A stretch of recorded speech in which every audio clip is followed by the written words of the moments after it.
So hello fellow Earthlings. This is Earthling 6455463728, and I wanted to talk about whether democracy can outlast communism. And you might say, well, hey Earthling, the USSR, it fell. Communism is dead.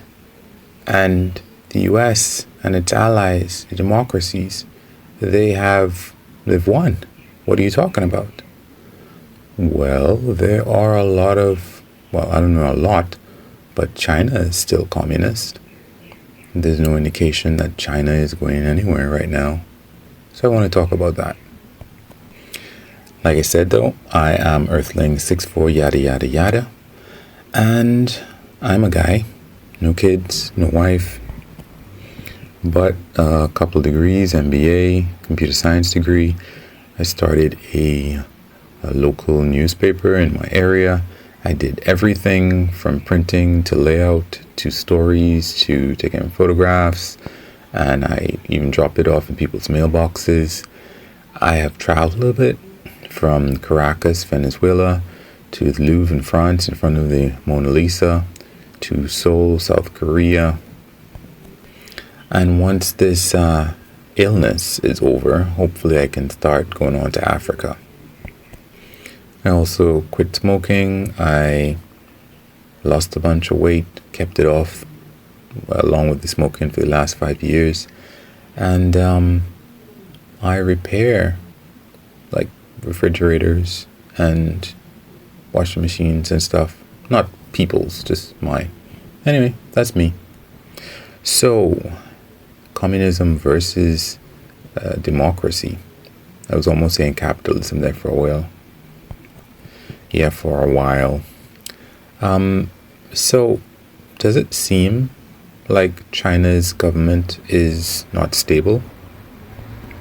Because the government might be repressive, but it doesn't seem that it's not particularly stable or unstable. There's every indication that it's as stable or even more stable than some countries in the West. Yes, it's repressive, definitely. But when you compare China's repression, for example, to the repression of minorities in Western countries, yeah, compared to all the governments around the world, is China really that bad? And you might say, oh, I've seen the camps that they have the Uyghurs in, and that's so horrible, and it's millions of people that they have in prison like that, and just because of their faith and da-da-da. Well, let's say, for example, the West Bank, the Gaza Strip. Israel is a democratic country, but that's what it's doing to the Palestinians, and it's creating settlements all amongst those different areas so that those places cannot become separate countries or areas or whatever you want to call them. You say, well, that's just Israel. I mean, well, in the US, black people represent 13% of the population, but they are, I think, 39% of the people in prison. And you may say, well, that's their own fault. They have a bad culture and it's da-da-da-da-da. And I say, okay, well, the indigenous people in Canada represent 2% of the population, but 28% of the people that are in federal prison. What do you say to that one? Or, for example, the Maori in New Zealand, I think they represent 17% of the population, but they are about 50% of the people that are in jail in New Zealand. Now, if you have excuses for all of these different scenarios, then you might just be a racist. So, I don't think it's nice to be a racist, but if you can resolve that within yourself, that's fine. But the point is that everywhere you look in the world, if you want to look in Europe, they're the Roma people. If you look really hard you can see what happened with respect to the Jews. You can see what happened with respect to, minorities coming into Europe.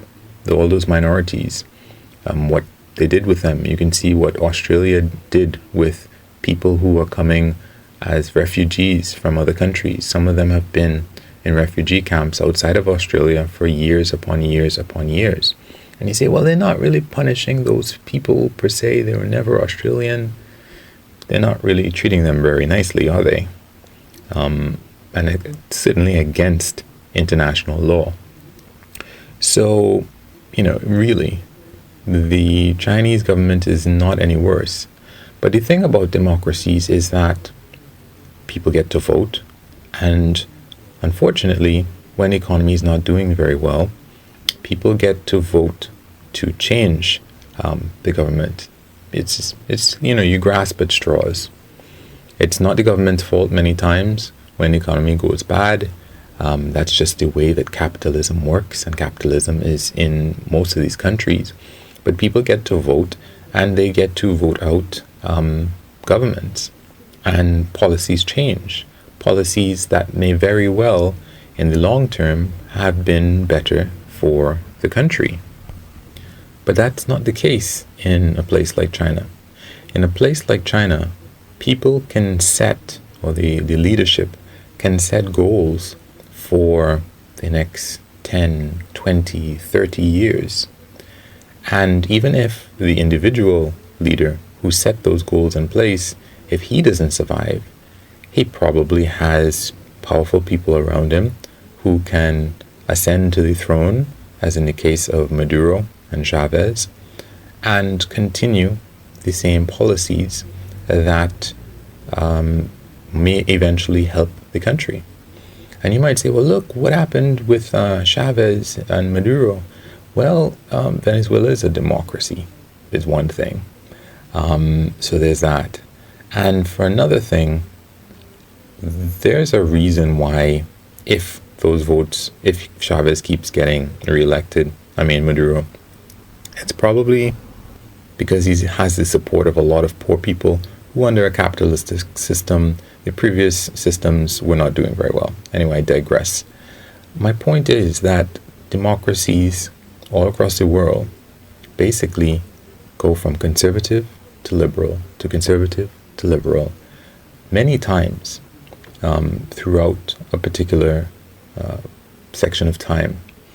And that doesn't really necessarily lead to something strong.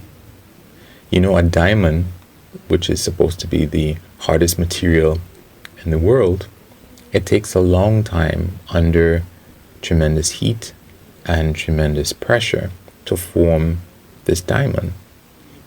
That stability, it takes a long time to form. So, if you have a emperor, if you have a guy who's in charge for the rest of his life, yes, he can have stupid policies in place for really long times, and that can be detrimental to the country. And in a democracy, if something isn't working out, then you can always change to another leader, and maybe he'll put things in place that will be different and will improve the general prospects of the country. The thing, though, is that let's look at the U.S. The U.S. had Bush lead them into a war in Iraq and Afghanistan, and just general drone strikes and so on in general. Is it just Iraq and Afghanistan? Anyway, doesn't matter. Not too much, because if we look at what's his name? Barack Obama came into power. He said he was going to close Guantanamo Bay. He said he was going to end the war in Afghanistan and Iraq. And another guy came into power. This guy is Trump. And he's leaving. And the U.S. is still in Afghanistan. And there's still these drone strikes. Guantanamo Bay is still open. So we've had a lot of changes. But in terms of the guy at the top, but has anything changed? One of the things that Barack Obama admitted is that, it's really hard to close Guantanamo Bay. And he is very ideologically different from Bush, but he couldn't do it. He couldn't stop what was going on in Afghanistan either, even though he probably disagreed with it. So there are supposed benefits to having these changes in government. And the two things that I wanted to point out. One is that the US will have certain strengths and weaknesses as a result of its term limits. And the second thing I wanted to point out was to go back to the USSR. People would say, well, no matter what you say, the USSR fell. And that's what I'm looking at. Communism doesn't work. Well, how long did it take for the USSR to be put together? Did it take decades? Did it take generations? How long did it take? As far as I know, very quickly after the end of World War II, this Russia annexed or joined up all of these different countries by invading them and making sure that they were all the USSR. If it happened so quickly, is it really so hard to understand that there wasn't enough glue? They weren't so directly intertwined. They were not tested and true in terms of the different things that held all those different countries together. So why are we so surprised and amazed that it eventually fell apart when it was really rushed and held together by bits of string and gum? We look at it and we say, oh, communism fell, but all of these different places spoke all sorts of different languages, and they were never historically together. You can correct me on that piece, but they were not. It was a power grab after Germany fell. That's it. That's what they had in common. Russia just took over, and Russia was incredibly weak after the Second World War. Anyway, they were really, really hit very, very hard by what's his name, Hitler. So they weren't really in much of a place to do much of anything. In addition to that, the Russian government had not. This is after the Tsar was gone. Like, how long? Like, if there was a revolution in Russia in, let's say, 1918, perhaps, and you compare that just 20 years later, maybe, the Soviet Union is formed. Really? They had experience in keeping this thing together? It's surprising to me that they kept this thing together for so long. And then, on the other point that I wanted to make, if you look at the US specifically, for example, the US has term limits. And I guess the UK and Germany don't have term limits because Merkel has been in power for quite some time. In the UK, Thatcher was in power for quite some time. But the US has term limits. And there are good things and there are bad things to that. It means that the US is less likely to be in a position where a strongman dictator president has enough time to really dig his nails into the government.